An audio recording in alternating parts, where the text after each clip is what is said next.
Staff headshot photos arrayed in a neat grid on the notice board, glass-fronted case full of trophies, wooden board displaying the names of each year's head boy and head girl, lost property spilling out of the understairs cupboard beside the office door. But in the school holidays, the smell was distinctly different. Gone was the invisible fug of school dinners. If I were a perfumier, bottling its essence, I'd say thick base notes of floor polish cut through by astringent heart notes of disinfectant, finished with refreshing top notes of new-mown grass. On my way to work that morning, I'd heard the putt-putt of the mower making its first full cut of the school holidays. With the children now dispatched, I'd expected to walk into silence.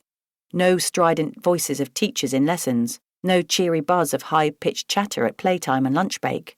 Silenced at key moments by the tolling of the old-fashioned handbell. Yet the school was awash with noise, emanating from behind Ella's door. I knocked much harder than usual to announce my arrival. Even though I've been entrusted with the entry code for the front door, I never feel I can just barge into Ella's office, whether on an errand from Hector's house or a social call after work to lure her up the high street for an early evening drink and supper at the Bluebird. Above the blaring beat, I could just hear footsteps in time with the music. Footsteps, possibly dancing. I wondered whether anyone else was in there with her, the head teacher or one of the teachers. Most people assume schools close down during the holidays, but as a former teacher myself, I know a skeleton staff is on duty all year round. My arms were aching now beneath the weight of the box of new stock, and I needed to set it down. The heatwave that had obligingly started with the school holiday was making me far warmer than was comfortable, even in the loose Indian cotton dress that I'd found in my late aunt's wardrobe. When, after my second knock, I heard no invitation to enter, I assumed Ella's music was drowning out all other sounds. So I pushed the door with my elbow. "Anybody home?" I shouted as the door slowly swung open, startling Ella, who was striding about the room. Her cheeks rosy from exertion, she crossed to her desk to mute her Bluetooth speaker before flopping down into the chair behind her desk. I set the box of books on her meeting table and flexed my arms in relief. "Sorry, Sophie, I didn't realise you were here." She gave a nervous giggle as she reached for the on button on the coffee machine. "I wasn't expecting you just yet.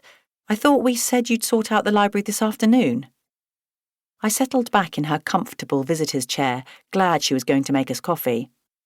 "I know, but it's all quiet in the tea room, so I thought I might as well deliver your latest order to get the box out of the way in our stockroom. I hope I'm not putting you out." When she waved a hand dismissively, I guessed I was putting her out, but that she didn't like to say so.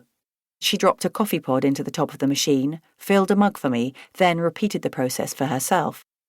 The mugs bore the logos of rival photocopier brands. As I added milk from the jug on her desk, she tapped the top of her Bluetooth speaker. There have to be compensations for being left in sole charge of the school the minute term ends. Sole charge? Are you the only person on duty? Isn't Mrs. Broom here? Mrs. Broom is the head teacher. Well, Ian's here, but he doesn't count. Ian is the school caretaker, a kindly middle-aged man I'd met through the Wendlebury Players, the village drama group. Mrs. Broom and all the teaching staff pushed off for their summer holidays as fast as felons jumping bail. They won't be until mid-August at the earliest. I'd never be allowed to play my music if Mrs. Broom were here. Although it's quite a musical school, its recorder band just isn't my vibe. From the pocket of my dress, I produced a small package and peeled back the foil wrapping to reveal 2 sturdy fingers of shortbread topped with caramel and chocolate. Well, here's one of the compensations for my job. Free millionaire shortbread. It's left over from Saturday, so I can't sell it in the tea room today, even though it's perfectly edible. Shouldn't it be called billionaire shortbread these days? Ella seemed unusually reticent to take a piece. According to the romance novels I read, every eligible man and his dog is a millionaire these days. Millionaires just aren't rich enough to be of any interest. I wrinkled my nose. Hector isn't even a millionaire. And he doesn't have a dog either, although that would be easier to remedy than his wealth deficit.